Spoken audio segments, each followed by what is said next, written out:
Female flower smell వస్తుంది, female bug smell వస్తుంది. So males అని అక్కడికి వస్తాయి, ఫీమేల్ ఉండదండి. చెట్టు ఫాస్ట్ గ్రోత్ 6 నెలలు వచ్చే క్రాప్ నెలలో తీసుకోవచ్చు. లేదు గ్రోత్ కోసం.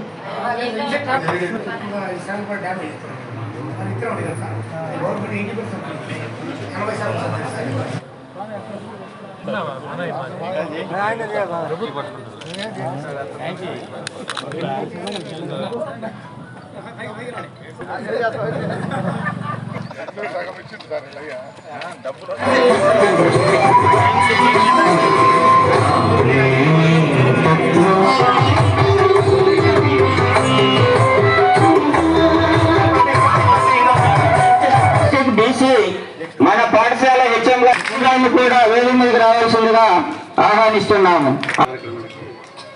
ఈరోజు మన కింద వారితో పాటు మా గ్రామంలో 3 విలేజెస్ ఎస్సీ కాలనీ అన్ని తిరిగి పిల్లలకి ఏమేమి కావాలి, ఏమేమి రిక్వైర్మెంట్ ఉన్నాయి ఒక రిపోర్ట్ చేసుకుందాం అని చెప్పాను అండి.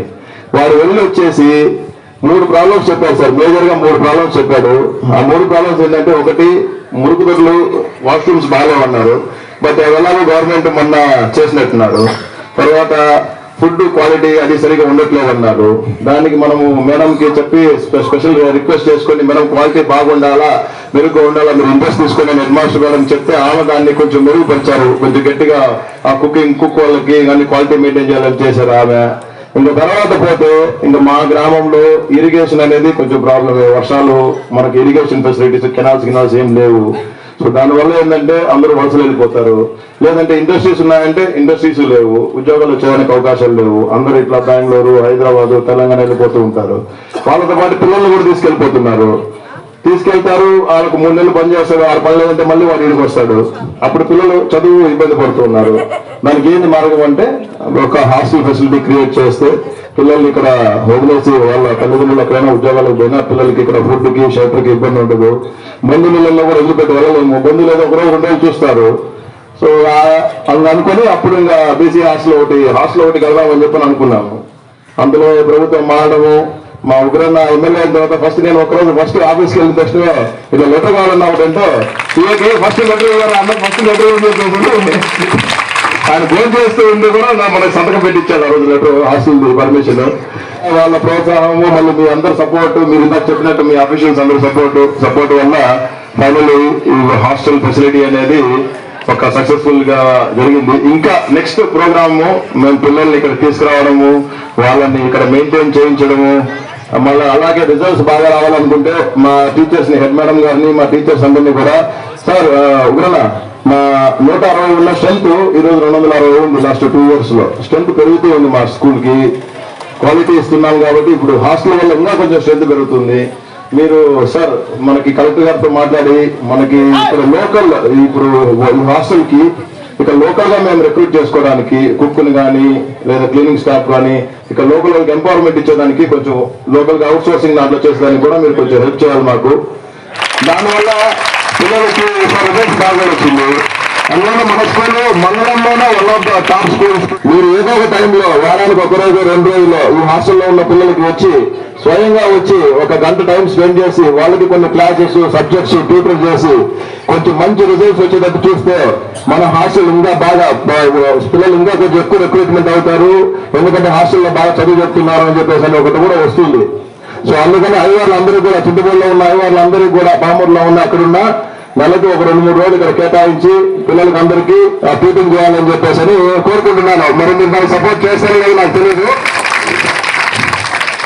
మా ఎమ్మెల్యే గారు ఆగిపోయినటువంటి హాస్టల్ని నాగులవరానికి ఇప్పించడం, అలాగే మా మిత్రుడు శ్రీనివాస వర్మ దాదాపు 80 లక్షల రూపాయలు ఖర్చు పెట్టి మీ అందరి కోసం, ఈ ప్రాంతం కోసం, బడుగు బలహీన వర్గాలు ఉన్నటువంటి మన ప్రాంతం, వలసల ప్రాంతం, క్షామపీడిత ప్రాంతం అనేటువంటి మన ప్రాంతానికి హాస్టల్ కట్టించడం అనేది హర్షణీయమైనటువంటి విషయం. నా హృదయపూర్వక ధన్యవాదాలు ఆయనకు తెలియజేస్తున్నాను. ఈరోజు చింతపూడి నాగులారం హై స్కూల్లో హాస్టల్ దాత అయిన శ్రీరన్న గారికి వారి నాన్నగారే చాలా మందికి ఇక్కడ అందరికి సాయం చేస్తారు. మన ప్రాంతంలో చాలా మందిని బెంగళూరు తీసుకెళ్లి డెవలప్ చేసిన వ్యక్తి నాగయ్య గారు.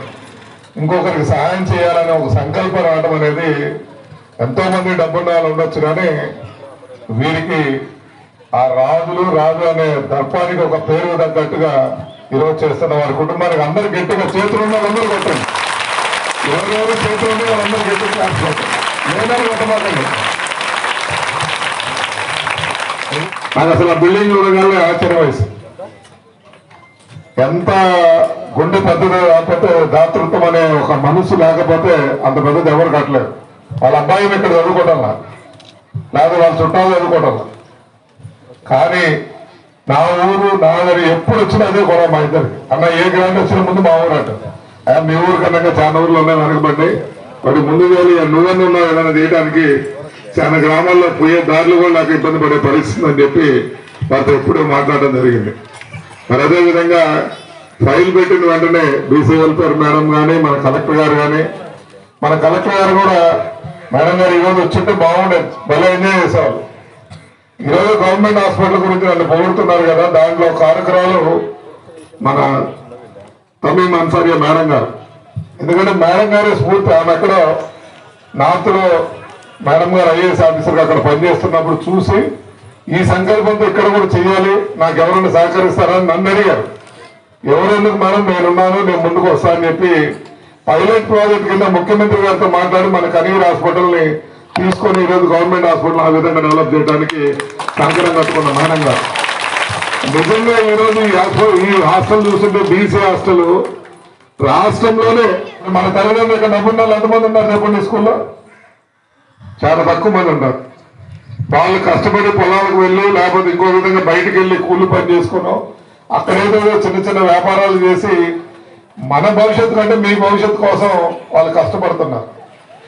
మీరు దాన్ని సరదా తీసుకొని ఇక్కడేదో శ్రీనివాస్ గారు హాస్టల్ కట్టేళ్ళ మధ్యాహ్నం బాగా అన్నం తినేసండి కాదు. ఇది ఉన్న మన 5 సంవత్సరాలు 3 సంవత్సరాలు ఇక్కడ చదువుకున్న సమయంలో అవకాశం ఉంటుంది.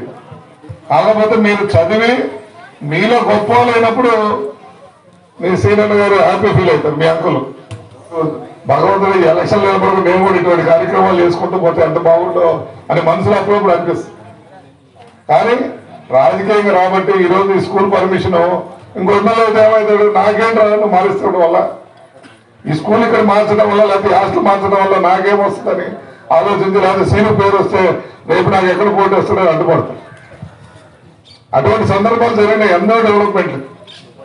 నేను దాతృత్వంతో ఉండి గవర్నమెంట్ హాస్పిటల్కి నా హాస్పిటల్లో మంచి కుర్చీలు ఉన్నాయి. మాకు డబ్బున్న హాస్పిటల్ కాబట్టి మళ్ళీ డబ్బులు కొంత బాగా చేయాలని ఎయిర్పోర్ట్ టైప్లో ఉన్న కుర్చీలు తేవాలని తీసుకొచ్చి మన ఊర్లో గవర్నమెంట్ హాస్పిటల్కి నా దగ్గర బాగున్న కుర్చీలు ఇస్తే అది ఒకరా పేరు వస్తుంది, ఆ కుర్చీలు వేయడం లేదండి. డయాలసిస్ పేషెంట్లు కిడ్నీ సమస్యలతో బాధపడుతూ ఉండి హాస్పిటల్లో చేరారు. కరెంట్ ఫెయిల్ అయింది, జనరేటర్ లేని కారణం చేత ఇబ్బంది పడుతున్నారు. అంటే నేను కొనిస్తానంటే అప్పుడున్న ఒక ఆయన ఒకరోజు ఇస్తే పేరు వస్తుంది, వాడు జనరేటర్ ఉంటే వాడు ఉందండి. అది కాదు కావాల్సింది, నీ చేతనైతే నేను కొనిస్తాను నువ్వు కొని, ఆ విధంగా పోటీ పడాలి. కానీ ఇందాక చెప్పినట్టు డెవలప్ చేసేదానికి అడ్డుపడే కార్యక్రమాలు దయచేసి ఎవరు చేయరు. నాయకులు కూడా చెప్తున్నా, అవతల పార్టీ వాళ్ళ అభివృద్ధి కార్యక్రమాలు మనం ముందుందాం. కలెక్టర్ మేడం దగ్గర పోయి మేడం మేము రిక్వెస్ట్ చేస్తే మనకున్న ఎమ్మెల్యేలు ఏం చేయాలి, అది వాడికి పేరు వస్తుంది, వాడికి ఏమాకండి అని చెప్పి అడ్డం పెట్టే పరిస్థితి. నేను ఇప్పుడు కూడా చెబుతున్నా, అవతల పార్టీ వాళ్ళు కూడా మీరు అభివృద్ధికి వస్తారంటే దేనికైనా సరే నేను రెడీగా ఉన్నా, నేను సపోర్ట్ చేస్తాను. మీరు దాతృత్వంగా రండి ముందుకి, ఏదైనా డెవలప్ చేస్తుంటే మా సహకారం కూడా ఇస్తాం. ముందుకు వచ్చి దాతృత్వం చేయడం వల్ల అదేవిధంగా ఏ కార్యక్రమాలు ఏమున్నాయో కూడా సపోర్ట్ చేసి ఈ గ్రామాన్ని మీరు కోరినట్టు మోడల్ గ్రామంగా తీర్చిదిద్దుదాం. కంచరవరపల్లి స్కూల్ చూసేవాడు, దట్ ఈజ్ ఒక ప్రైవేట్ స్కూల్ లాగా ఉంటుంది. అదే రూపంలో ఈ మండలంలో ఈ స్కూలు డెవలప్ అయ్యి భవిష్యత్తులో ఇంటర్మీడియట్ కానీ డిగ్రీ కానీ ఇవన్నీ కూడా ఇక్కడ వచ్చే విధంగా మనం చర్యలు తీసుకుందామని తెలియజేస్తూ, ఏ అభివృద్ధి కార్యక్రమాన్ని మా సంపూర్ణ మద్దతు ఉంటుంది. ఇంకా భవిష్యత్తులో బస్ అడిగి ఉన్నారు, ఇవన్నీ కూడా డిపో మేనేజర్తో కూడా మాట్లాడడం జరుగుతుంది. చదువుకోలేము అనేవారు చేతులు ఎత్తండి.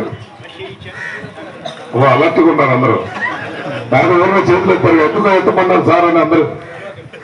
మీరు ప్రయోజకులై కలెక్టరో లేకపోతే టీచరో లేకపోతే సైంటిస్టో లేకపోతే డాక్టరో ఏదైనా ఆ దశ కోసం మీరు అందరూ కృషి చేయాలని కోరుకుంటూ సెలవు తీసుకుని జై హింద్. మనకు ఒక గ్రౌండ్ లెవెలింగ్ అనేటువంటిది కెమిస్ట్రీ ఫిజిక్స్ ల్యాబ్ అనేటువంటివి తప్పకుండా ఇక్కడ ఇచ్చేదానికి కృషి చేస్తామని చెప్పున్నారు. వారికి మరొకసారి మన కృతజ్ఞతలు ఏర్పాటు చేయాల్సిందిగా మన సన్మానం